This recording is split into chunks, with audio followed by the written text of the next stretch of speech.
this week on the Bubble Tap. I think they definitely should not be touching on certain topics if you know damn well somebody family member died from this and you talking about sensitive stuff. Completely fucked with her mental health. And at this point, all I could really do is pray and hope she recovers from addiction because the weight of the history is so heavy. Because when you look back at the industry, so many legendary singers and entertainers seem to be falling into substance abuse by choice. In many cases, they were being mentored by people they trust. Some type of protection, even though so. You guys should have security or something at these gates or whatever they gotta do. Like I'm coming to upload a damn assignment and I get stabbed or whatever happens to me. Wow. I'm calling home to these people's parents and stuff. Bullshit. She had read the wrong gangster fairy tales. See, she picked up Bonnie and Claudine. You know how they say it was nasty and raunchy, bitch. He wasn't even speaking in English. Tell me that. Tell me that. Tell me that. This motherfucker wasn't even saying in English, bitch. How you know it was nasty and it was a raunchy? How you say cock in Spanish? How you say cunt in Spanish? How you say gooch toi in motherfucking Latina?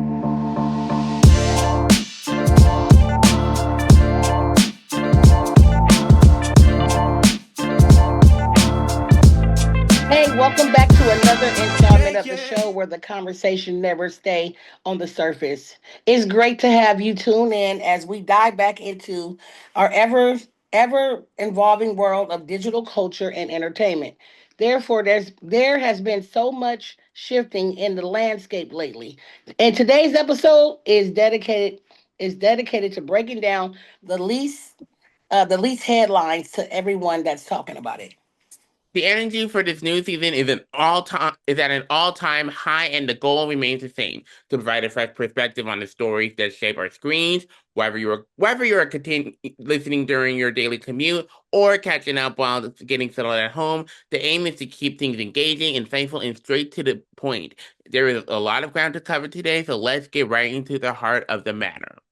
First on the agenda is a look at how recent trends are redefining what it means to be an influencer in today's market. We're seeing massive shifts in how audiences connect with creators, moving away from high gloss production towards more authentic personal narratives. It is a fascinating transition that is changing the rules of the game for anyone with a platform, and we are going to explore what it looks like for the future of media. We will also be analyzing the impact of these developments and what they might mean for the creators and consumers alike as we move further into the year. To wrap things up, there will be a few quick hits on some smaller stories that are currently flying under the radar. But you deserve a spotlight, and it's all about finding those, being a part of the community, and leading us to the show to be a part of your routine. Now, let's get into the discussion and start this motherfucking bubble chat. Now, as we queens with Wendy Williams would say, it's time for hot topics. How How you you How doing? you doing? doing? Mm-hmm. Well, first up, we have to talk about the follow-up for the most recent Netflix special, The Roast of Kevin Hart, because George Floyd's family and friends are not happy. They are calling out Tony Hinchcliffe for being invited back to do another roast, and they are putting blame squarely on Kevin Hart for alleging giving Tony the green light to drop another joke about George, one that they didn't find funny in the slightest. George Floyd. I watched it. George Foreman, right? George George Floyd. Floyd. Uh-huh. Uh Um, huh. Travis Kanes, a spokesman for the Gianna and the George Floyd Foundation, told TMZ that Kevin condoning this kind of material is just sad for the culture. During his set, Tony looked at Kevin and said, "The black community is so proud of you. Right now, George Floyd is looking up at us, laughing so hard he can't breathe." Oh my God, that implies that man is in hell. TMZ claimed that George's family and friends feel Kevin, at the very least, should have told Tony to stay off of the topic. They are baffled and honestly disgusted by what they see as Tony's obsession for telling George Floyd jokes, even labeling him as a racist comedian. They're left wondering how Kevin would feel about these kind of jokes, as if it were one of his own close friends who had died instead of George. When you have a platform as massive as Netflix roasts, where the rules usually say nothing is off limits, do you think the host has a responsibility to set boundaries on certain real world tragedies, or does that defeat the purpose of a roast? Okay, so I watched it. I'm sorry, baby. Go ahead. I No, didn't say that. no, it's okay. Go Oh, ahead. so I watched the roast, right? But I did not see anything that was saying something about George, unless I missed that part. But as a comedian myself, and you being a comedian, Adonis, some things you should not be talking about. Somebody lost their life on this, So I don't remember. I don't remember them talking about that. But the family is outraged, and Tony Hipcliffe, yeah, he was talking a lot of stuff. He really was, and they even got at Cheryl Underwood. Like everybody, all these white comedians was getting at Cheryl Underwood. Like what? Like she's a legend in the game. And then she got up there and shut them all down. And I was like, as she should, and had a standing ovation. And while y'all just was, they was like, and she said, Kevin, how you gonna let all these white comedians get at me like that? So I love Kevin Hart. He's the reason why I'm a comedian.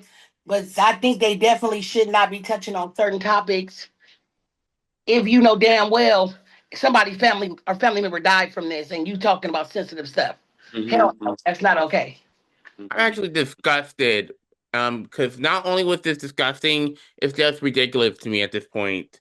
It's as clear as the sky is blue that Tony Hinchcliffe straight up disrespected George Floyd, his entire family, and his legacy. Because let's be real, George Floyd's death is nothing to be considered funny. We all saw that video. We saw him being fatally pinned down with a knee on his neck for nearly 9 minutes while screaming, "I can't breathe," and cried out for his mother. When we talk about African Americans losing their lives at the hands of the police, we have to remember that in most cases, it takes far too long for any kind of legal accountability to happen. There is a deep generational trauma there that just doesn't go away. And don't even get me started on that other joke, Shane Gillis saying Kevin is so short they had to lynch him from a bonsai tree. Like, are you fucking kidding me right Yeah, it now? was a lot of Lynchings racism what going on. lynchings were violence, public lynchings were violent, public acts of terror used to control black people in the 19th and 20th centuries, especially in the South. That isn't edgy humor. It's tapping into a history of like literal torture. And I just feel like the comedy community has to do better. We have to stop using the "it's just a joke" card to protect these massive egos. Because when you make a comment like Tony did, it doesn't matter if you label it a joke or not. People are going to be offended because it is offensive. You can try to hide behind freedom of speech to dodge the consequences and show you have the right to say it, but you also have to be ready for people to call you out. There is absolutely nothing funny about black citizens being lynched or being killed unfriendly by the police. Period. We just have to do better than this because using someone's last words as a punchline is just awful. Yeah, Well, that's crazy. I say it all the time that I have rights. I have rights to talk about ugly babies, old people, and the handicaps. And I let my own condition be the reason why I should, could, and am able to speak the way that I do. That's just an excuse, and that is a punchline. The reason why I said that is because there is a difference in a punchline, and a punchline comes from a lesson learned and or victory. There was a political social lesson learned in how we lost George Floyd's life. There was Mhm. no victory. So if we ragtagged that cop, yes. If we talked about that cameraman that stood there patiently holding that motherfucker like he was a tripod himself, yes, we can. But we can't make light short of the tragedy that happened that we all witnessed. We can Google this his death right now. It's really Yes. funny, right? So and I say that only because I've said a lot of offensive, unforgivable things that I'm unapologetic. I'm totally unapologetic about it. But I don't think I've never made a joke of a social unjust that we all witnessed basically across the world. Period. Mm-hmm, mm-hmm, mm-hmm, Period. Okay, hold on. mm-hmm. Yeah, it was uncalled for. I mean, if they did that, I mean that the lynching from the tree was uncalled for. It was a lot of stuff that they were saying in there, and I was like, I how is thought this you were so okay? sure what they lynch him from a stool. They said that Kevin Hart was so short they had to basically cut the Like ropes and lynch him or something like that. from a bonsai tree. Yeah. All right, y'all. We have to talk about 411 on the pop star Britney Spears, who had a DUI charge dropped Monday morning after reaching a plea deal with prosecutor. There was a charge of the official reducing down to went reckless. What the hell is that? Now there is some other petty specific conditions to this plea that we need to look at. What's that word? Notable. Notable. Notable that she's been placed on a 12-month probation that couldn't become a real problem for her if she has any run-ins with the law over the next year. This is a point where things get a bit shaky, especially since TMZ has reported that this could be an issue given her history of travel linked to Mexico more than once purchasing Ardell. If she Adderall. Adder- not the Adderall.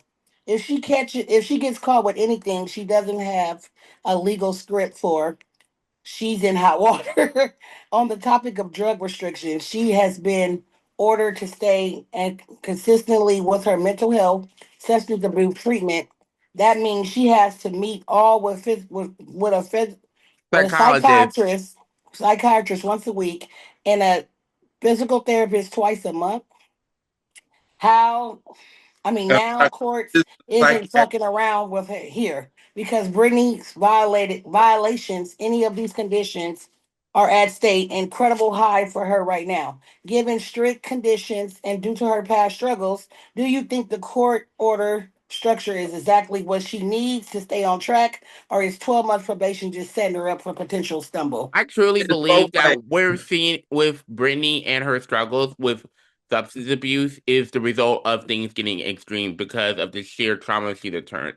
Because you have to remember, you have to look at 13 years of that conservatorship, her past, and the absolute control of the music industry had over her at the time. It completely fucked with her mental health. And at this point, all I could really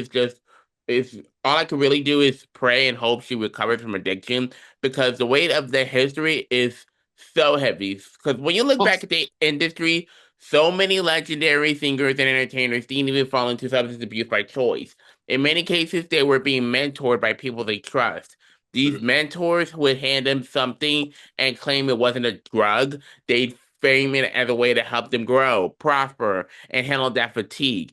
They tell these artists that it wasn't just a tool to help them stay sharp and successful. Because the reality is that being in the music industry, especially under a controlling label, is like working 24/7. You're bouncing from studio sessions to interviews, photo shoots, fan meet and greets, and constant paparazzi moments. In the beginning, these entertainers might actually enjoy that pace because whatever they're taking is giving them these positive effects or a temporary high.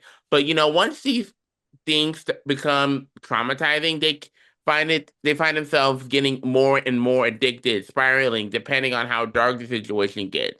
We've seen this tragic cycle before with icons like Michael Jackson, Elvis Presley, Whitney Houston. They all went into through substance abuse while at the top of their games, and it ultimately led to a fatal turn. It's a terrifying pattern, and it's even more scarier when you look at how drugs are being handled today.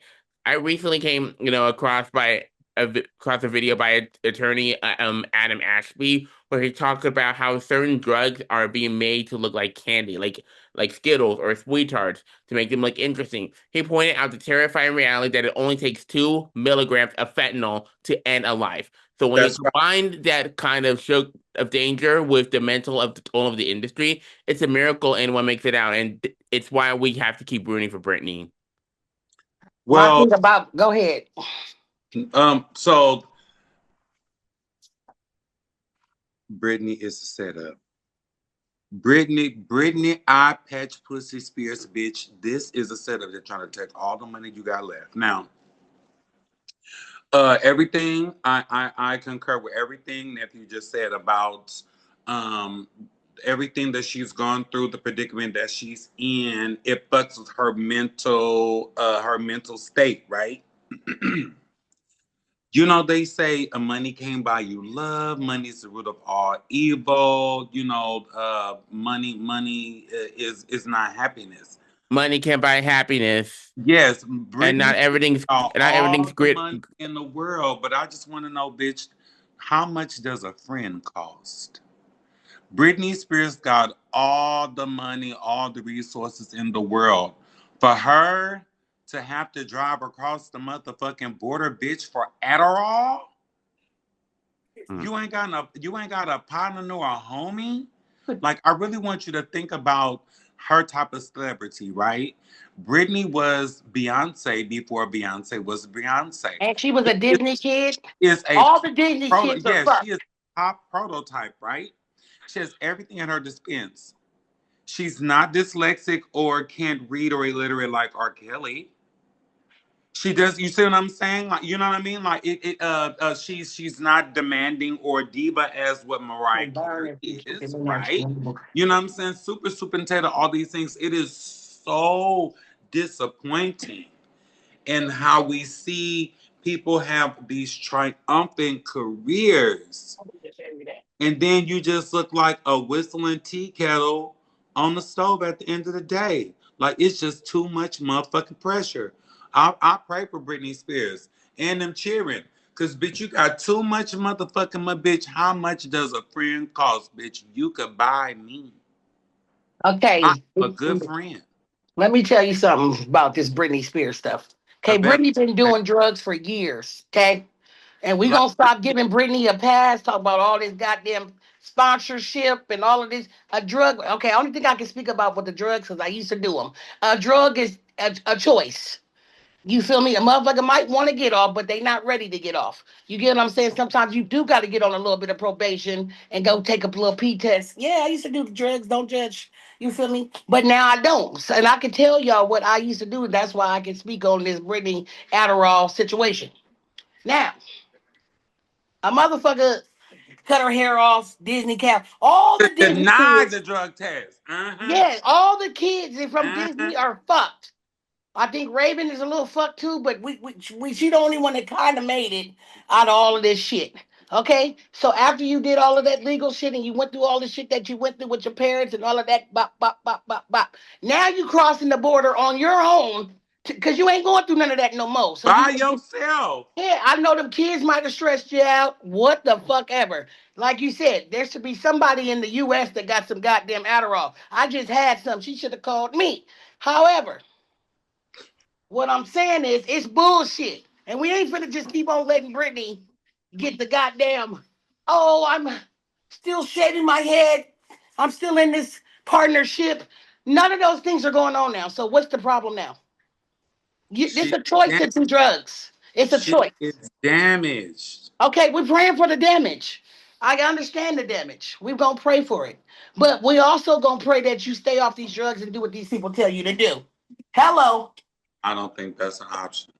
Oh, it's an option. You do drugs because you want to, not because somebody made you.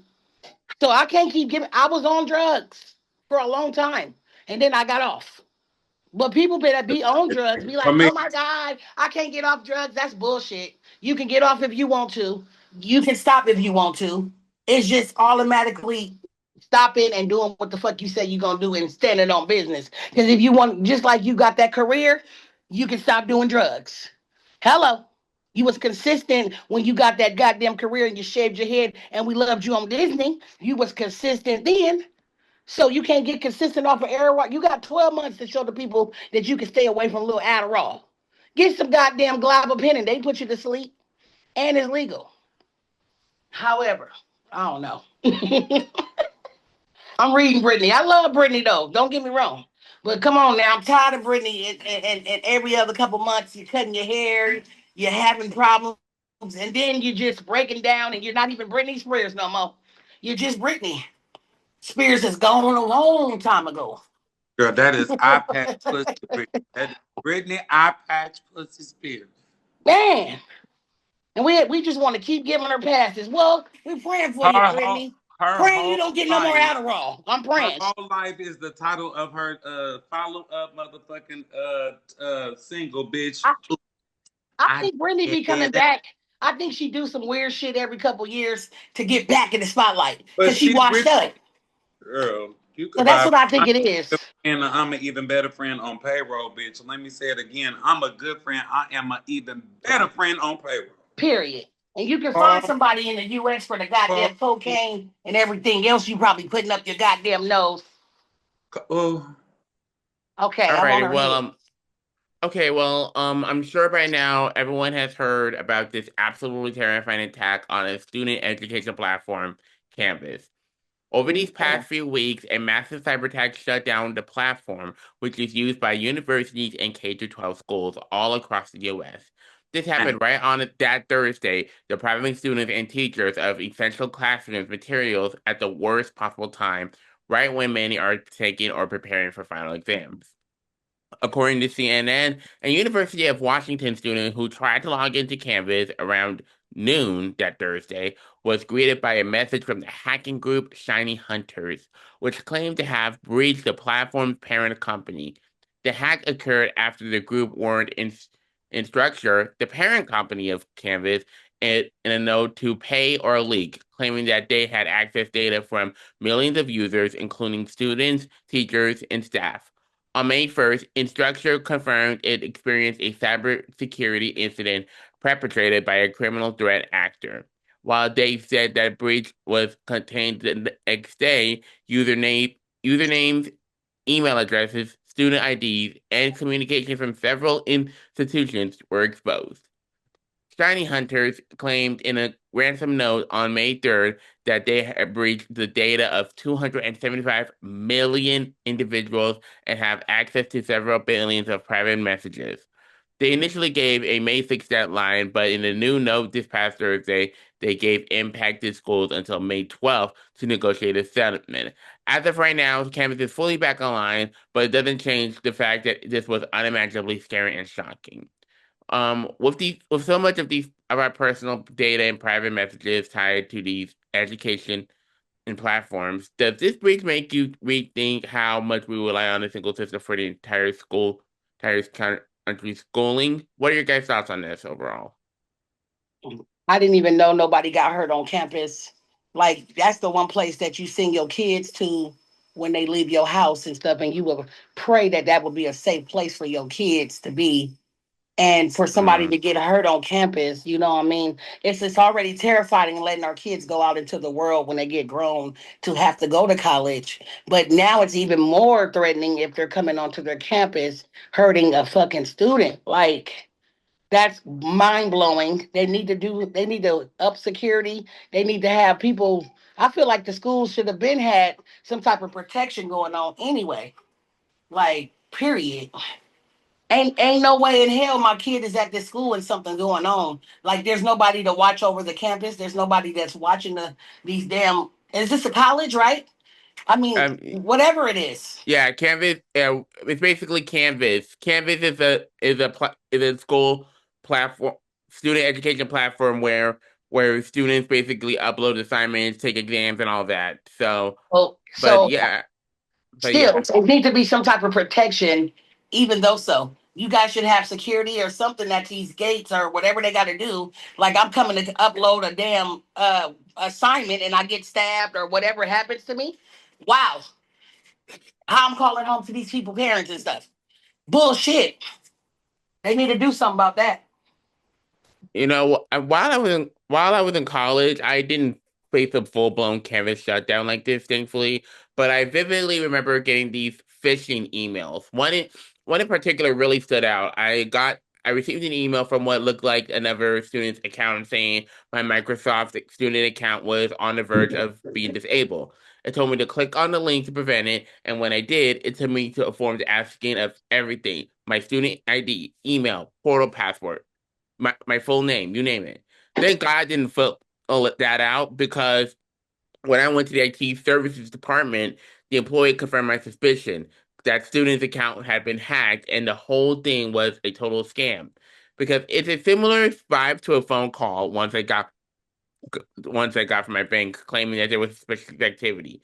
I find it odd because I hadn't received a single notification via email or text, which usually happens. Imagine my surprise when I realized the caller had spoofed the bank's actual customer services number. I hung up, called the real number from the app, and the agent confirmed that there was zero suspicious activity and no weird transactions. And as far as this Canvas incident goes, we have to realize that this isn't exactly the new territory. We've seen a ransomware attack on Final Site where that affected over 8,000 schools worldwide, and a similar case happened back in 2020. I've been educating myself a bit on cyber and data attacks, and from my point of view, these scam emails and messages are designed to be incredibly believable, and play off they play on your benefit of the doubt, making you think you're helping resolve an issue by handing over your bank info, logins, or social security number. They're even getting sophisticated enough to use artificial intelligence to pretend a loved one is in jail and needs bail money, when in reality, it's just someone trying to take your or hard-earned cash. In this day and age, it's imperative that you are cautious about who you're giving your personal information to. If you have a gut feeling that something about a message is rubbing you the wrong way, trust that gut and get yourself out of that situation immediately.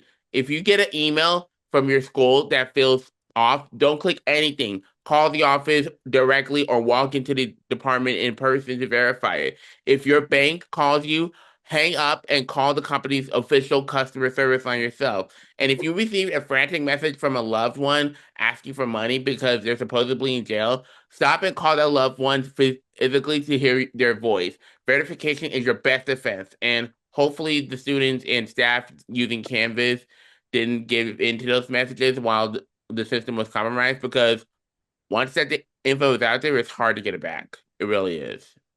I'm going to say it like the great late Whitney Houston said. I believe the children are our future. Somebody was just doing that song. Teach them well and let them lead the way. Oh, Mima, the comedian, was just doing that on her set. Show them all the beauty that they possess inside. Give them a sense of pride to make it easier. So I said that to say, or to stress, I don't know how much belief we have or what extent we don't have for our children, because our children are more vulnerable these days, from this cyber ransom bully attack to all of the mass shootings that have happened on school campuses across our nation. Mm-hmm. It sounds heartless, and it's even more so embarrassing. It was unfair Yeah. to children up today, because when I went to school, I graduated in '99. So when That's the year I was born. my 12th from my 12th year grade of education back to my first day in pre-K or Head Start, I was never repressed of my African American heritage or history. I was not. The schools they were not segregated. I didn't. My favorite teacher was my white second grade teacher, Miss Smith.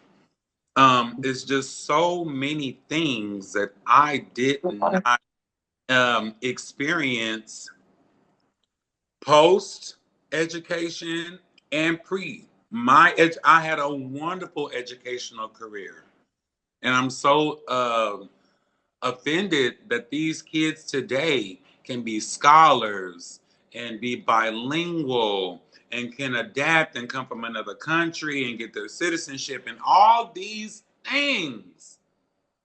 And then your ass just end up a victim of a mass shooting when you were just doing your best in your multiplication, your fractions, your history, your science. Like, I believe the children are our future.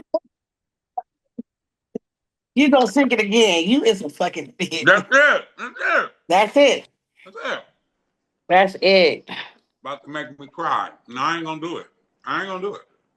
Fucked up. So, you know why I gotta talk about this person? I don't know, nephew. This is a setup. So we're gonna have to talk about Tekashi 6ix9ine. Oh Lord. He just took the concept of a gender reveal party to a very dark place. He was celebrating his girlfriend, a lie, Alade Alta's pregnancy this past Friday, but according to him, he only had plans to celebrate at the results show that if he were having a boy, to grow up the man that he would never be. What? TMZ.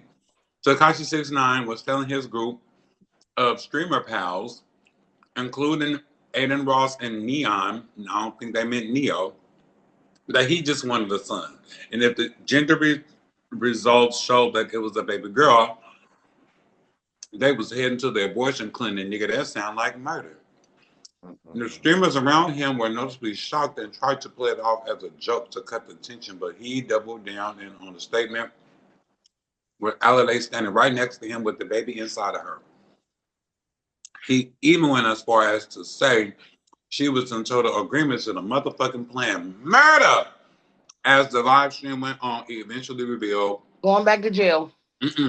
Yeah, that too. But they were indeed having a boy, and I don't even know if we should thank God for that.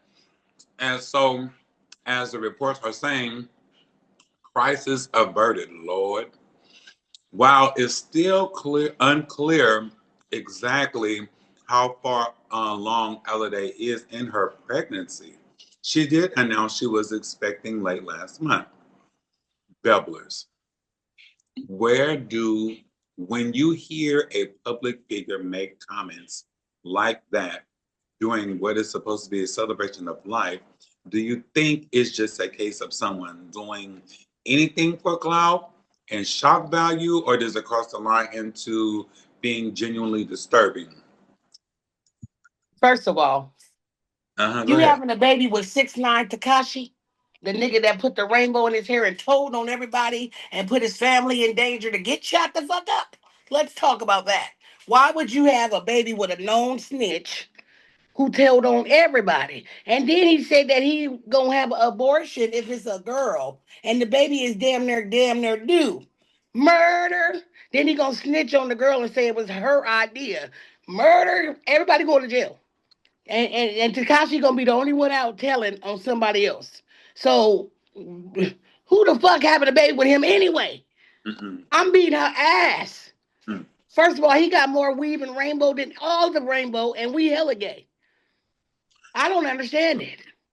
He told on 79 people. His other baby mama put her in danger. Told on her too. Why the fuck would you have a baby with Takashi? She had read the wrong gangster fairy tale. See, she picked up Bonnie and Claudine. It wasn't Bonnie and Clyde. It was Bonnie and Claudine. That's Now, some bullshit. All of this is some bullshit. These topics are great. But baby, what? Let me tell you what happened. What happened was before he was all of what you said, Tekashi was a New York underground gay porn star, getting that little booty blow the fuck up. Okay? like a pool floaty. I'm telling you now. Sorry, baby, I'm too loud. I'm, The baby I like, what don't, the fuck? I don't have no reason to lie, husband. I know you Um, hear me. I ain't got no reason to lie, husband. um, But that's, I'm um, done. I do know there is, he don't know the law. No, what state are they in? Tell me that first before this even becomes a legal conversation. Because Right. depending on where he stay, it is illegal to have an abortion. And if you cross the state line Huh. Hey Google, to have an abortion, what state is like rapper so. Tekashi 69 in? Um, I don't want to talk about this girl unused birth portal, okay? Because whether if it was a little girl, boy, trans, or a goddamn leprechaun come up out that damn thing, girl, you got a lifetime of heartache and a hysterectomy of motherfucking turns. This thing gonna work. This girl, this ain't too much, and it's too much. And here's the thing: you're gonna have a baby, and the baby is supposed to be a blessing, all this and all that. And Right. but the gag is you done already put a curse on the baby. Now this is what I really want us to really think about. Now, did you not want your why do you want a son? Are you going to live vicariously through him? Are you going to protect him? Are you going to instill in him some Right. things? Right? And if by chance You gonna teach him to snitch? right, and then if by chance it was or it is a girl, because sometimes the what's that, the sonogram be wrong, right? Right. So So what if it is the is girl? Then what if what? this little girl? Are you gonna love her any less? He gonna teach her how to snitch and put rainbow clippings in her hair. I mean, it's just like and look, and here's another thing, which is the most thing all important above all. It is really not the time to really be trying to have children if you're not trying Honestly, I agree. to have a family. It's just not about offspring and just having babies. Not to have a family. Are you trying to nestle down and have a good, safe environment, loving and nurturing? For a boy, girl, man, and woman. It doesn't matter. I'm But here I go. Sound like I'm having menopause. On to the next. I'm really torn on whether Takashi was actually joking or not. But the bottom line is, either He way, wasn't. that this isn't something he should be mentioning at all. Right. I spent time educating myself in health from middle and high school health classes to taking a course at community college, and the science of it is really simple. When it comes to the baby's gender during pregnancy, it is completely random. It is not in the control of either parent, regardless of the family history or how many brothers or sisters you have. That the comment he made can easily trigger both women and men who have lived through the nightmare of reproductive coercion. Because we're talking about situations where a partner is forced or pressured into an abortion simply because gender wasn't what they had hoped for. It's a traumatic reality for many who are trying to escape those situations or who feel like they have to give in. And it's definitely something that I did not find funny. But Yeah. beyond that, something about this whole pregnancy feels off to me Mm. because when you look at his history, we can't forget that charge he had back in 2015 involving sexual performances with a minor. I forgot all about that. When the baby is That's born, because he was all a I can do is sexual really quick. performance. Sorry, Adonis. I'll finish up really quick. Sorry, Adonis. Is all I can really do is hope he doesn't teach his son that you can't just be shielded from the consequences of your actions because of the status in the music industry. Becoming a father is a huge milestone, a bit and a responsibility, but it's never going to erase the fact that what happened in 2015 was appalling. You can't just parent your way out of a track record like that. You really can't. Uh-huh. Uh-huh. Mm-mm-mm. Mm. Uh-huh. Mm-mm-mm. Girl. Wow. Alrighty, well, we have to talk about the numbers and the noise following the big game back in February. Bad Bunny Super Bowl halftime show pulled in a massive 128 million views, but it also garnered intense backlash from the people who were completely pissed off about the content of the show. According to the reports, over 2,000 complaints were sent to the FCC following Super Bowl LX. Out of those more than 100 specific messages claimed that the Puerto Rican superstar's performance was raunchy, full of dirty sex talk, and all around inappropriate for a broad scale of that scale. What? I really just came to this topic to get my opinion, honestly. And the people who made these complaints brought all of this upon themselves. It's been like 3 months since the halftime show, and it's wild to me that people are still trying to find reasons to complain about Bad Bunny's performance.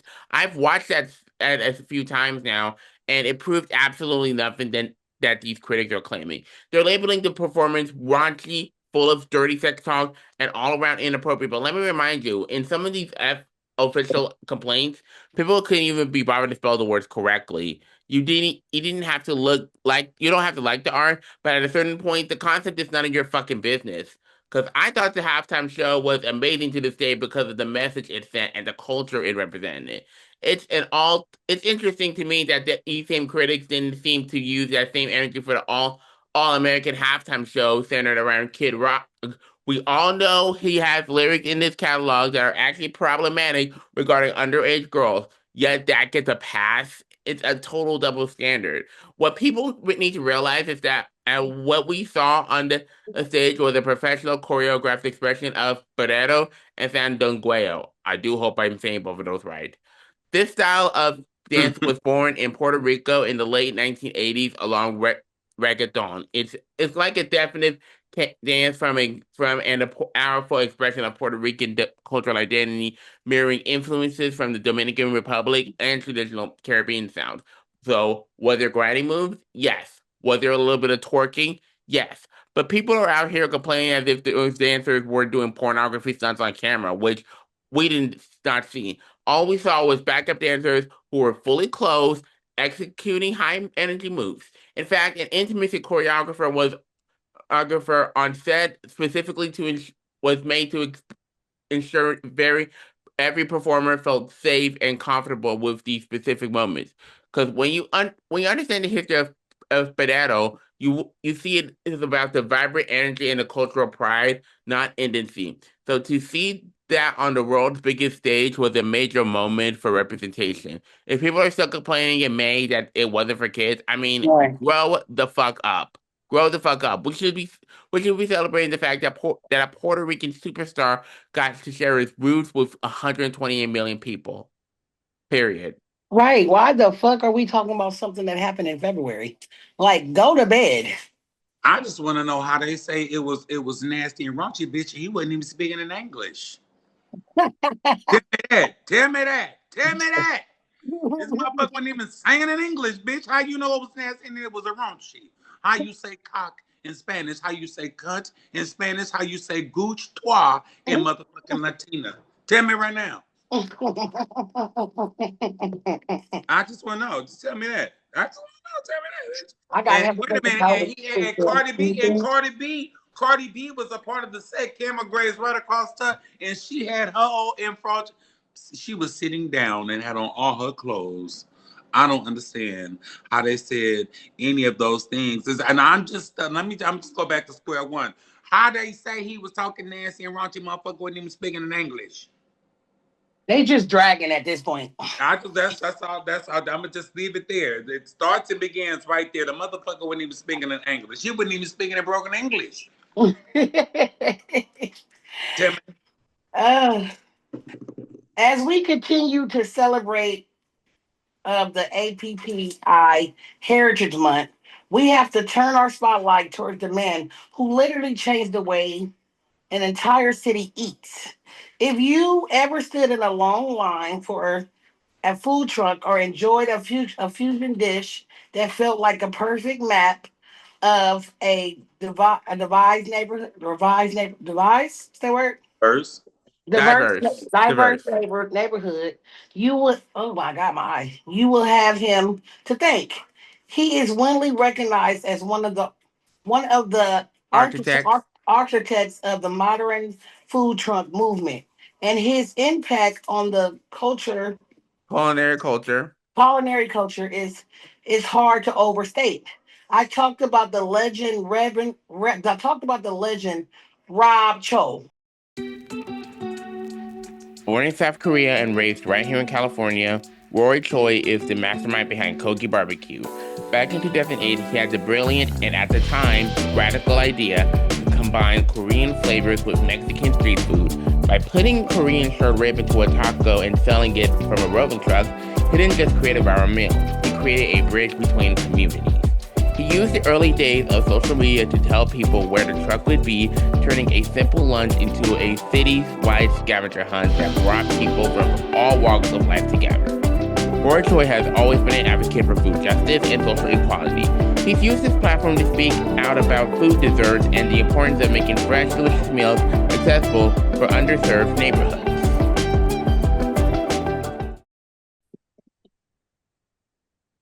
Welcome back to the show. We hope that you enjoyed that short break, got you a snack because it's time to shift gears. We're covering a lot of heavy headlines today, from the legal battles to the industry to the okay, from the legal batteries, from the legal battles to the industry drama. But now it's time to take a little tip down memory lane. This is one of my favorite parts of the episode where we get to step away from the 24-hour news circle, which revisits moments and shapes us. It's time for us to do a throwback topic.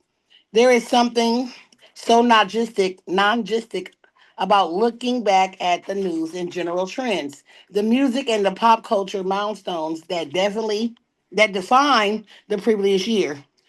Whether it's an anniversary or a classic album, or looking back at a fashion trend, we definitely participate in this segment. It's all about celebrating where they've been.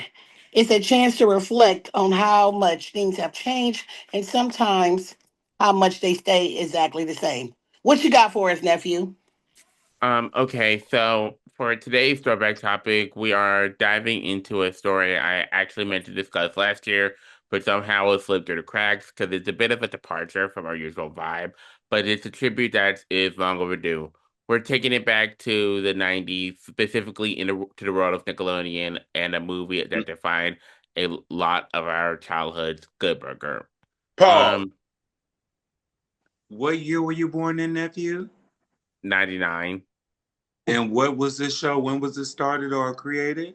Good Burger, Yeah. 1997. Uh Okay. huh. Okay. Uh huh. So, but earlier last year, we received the heartbreaking news that Jan Schwieterman, who many of us remember as the iconic villain of Kurt Boswell, the owner of Mondo Burger, had passed away. It was a shock to those of us who grew up watching him and go head to head with Keenan and Kel. However, a detail that many might have missed at the time was that he didn't actually pass away on the day the news was announced last March. It actually happened the previous month before, on February 28th. His brother, whose name I decided not to mention here, confirmed the news through a very moving Facebook post that he shared that Jan had been battling an incredibly aggressive form of stage 4 cancer. It all Mm. moved so quickly, and the family held his funeral just a few days later on March 4th, 2025. Jan was only 52 years old. I'm just curious to know your thoughts on this experience overall and on what it's like when the death of a loved one has passed away so long ago before even announced. How do you feel about it? I just will make sure that they put the right date on the tombstone. Did they They put the did. Not gonna play. March date or did they put the February date on the I swear tombstone? we talked about this last week too, right? Or am I tweaking? You tweaking. Um, oh, we haven't talked about it at all, to be You honest. tweaking. Yeah, you tweaking. It's all right. It's okay. I thought we was gonna talk about this. No. Okay, well, I thought I said when I was tweaking then that my brother died the same way and was gone for like 30 Oh yeah, days. it wasn't him, it was your brother, girl. No, we had a conversation about this. That's what I'm saying about the Nickelodeon stuff. About I could have sworn we had a conversation about it. Maybe Okay, it was well, another story that We involved it. did. We did. I was on the phone with you oh, yesterday. okay, because I was like, wait a minute, am I tweaked out? Okay, I Yeah, was going to say I've been doing you some drugs are. that I don't even know that I've been doing. But anyway, I was saying that we lost my cousin like that and didn't know the date that he died and my brother. So it's Yeah, kind of and fucked that's up that why your loved ones be just sitting there. and nobody know your ass is dead. They need to do better with checking in on people and reporting the news. How y'all gonna tell the man died 6 months ago or however many months ago, and we just now hearing about it? That's some bullshit too. I slapped the shit out of the reporter that did the news. This is some bullshit. Don't even say my death at all. If it's three Did they months down the get the line, date long as right just let on me the go. tombstone? Man, this girl, did they get the date right on the Probably tombstone? not. We don't know the exact date. Oh, even the Shit. obituary, bitch. Did we come to the funeral on the wrong day? Probably so. They Oh, made up a date. Shit. oh, That's ooh. fucked up. That's some disrespectful shit. I God mean, damn. If oh I my God. die and y'all motherfuckers don't announce it right away, don't announce it at Birdman all. said, respect my name. This man said, give me my date. Put Respect some my date. respect on my date. Huh. Oh, well, Wowzer. look, you have something to say, nephew? That's crazy. Look, I want to they, say something real quick. I want to go say ahead. something. It is always incredibly heartbreaking to hear that an icon we know from a movie that shaped our childhood has passed away. You know, as someone who watches Go from time to time, I'll be honest, I wasn't like a diehard super fan, but I definitely knew Mm-mm. how successful and beloved that movie was. So when the news finally hit the headlines, I was genuinely shocked. What kind of got me off guard a little bit was learning that Jan had actually passed away quite a bit earlier than the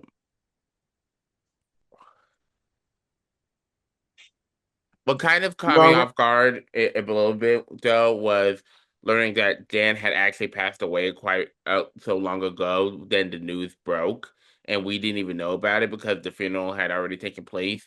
Now it's possible that a news reporter just had to come across his brother's Facebook post a month late, and that's when it started to circulate. But the part of That's me how that they I want truly it. believe is the part of me that I truly believe in is the I cannot take it down seriously. Hold on. Nephew, is you about to cry or are you trying to suppress laughter? Both. Well, I'm trying to understand what the hell is going on. Damn. You don't know. yeah, What got you I cannot turned take up? both of you serious, to be honest. The way I got this, how you gonna see? You know what? You got two comedians on your damn show. Baby, and we ain't said a word. We are listening intently I'm to your over here eating some fucking damn entry, and gummy bears. Nephew, that's fucked up. You gonna throw it I'm up? sitting there We ain't even, blaming my hair topless. You gonna sit there and blame it on us. we ain't even say nothing. Okay, let me calm down. Let me calm down. Okay. Okay. I Ooh. was saying the part of me that I truly believe in this side that understands exactly why they chose to keep it to themselves for a while is the reality is not every death gets announced the day it happened or even a day after. When a family is dealing with that level of loss, the request for privacy has to be respected. It's very likely that Dan's family just didn't want the media reporting on it until they felt comfortable and had a chance to breathe. And I've seen that firsthand. My non-biological sister, who was my aide from the third grade to the ninth grade, because of my superpower at school, lost her father 2 summers ago, and her sister eventually told me that he didn't pass away at the moment she first texted me. It happened during the same week my own grandfather passed away, and they chose to keep the news to themselves in that moment because they didn't want to pile more more Mm-hmm. sadness onto me during such a heavy week. They waited until they were ready, and I absolutely understand why I wasn't told that day. Because, not everyone is ready to share their grief with the world immediately. And I think that's something we should all be more understanding of. It's about letting people grieve on their own terms. And I just continue to send my deepest condolences to Jan's entire family, and may they continue to find peace and strength in each other. Definitely. I respect that. Child, get that date right. Because on the obituary or on the headstone, it says the sun rising and the sun set. Now, the sun rising of this episode of the motherfucking Bubble Chat was amazing. But the sun setting is always nice. That brings us to an end of another episode. And I want to thank you all so much for hanging out with me and the panel and being a part of our conversation today. Whether you're listening at home, in the car, or while you're getting things done, I truly appreciate you making this a part of your routine. It's always a journey when you get together and break things down and look at the world from a different perspective. So I hope today's episode gave you something to think about and or maybe just a little escape from the noise of your week. Remember to stay curious, stay kind, and to keep looking for the deeper story behind the headline. If in fact you have enjoyed today's show, please make sure you are following along so you never miss an update. I love seeing the community grow and hearing how topics resonate with you all. We have so much more in store for you this season, and I want to share with you all that in the next one. Until the next one, take care of yourselves and each other. Keep this conversation going. Stay grounded, and I will catch you all in the next episode of the motherfucking Bubble Chat. Take care. Bye, everybody. Bye. Good night.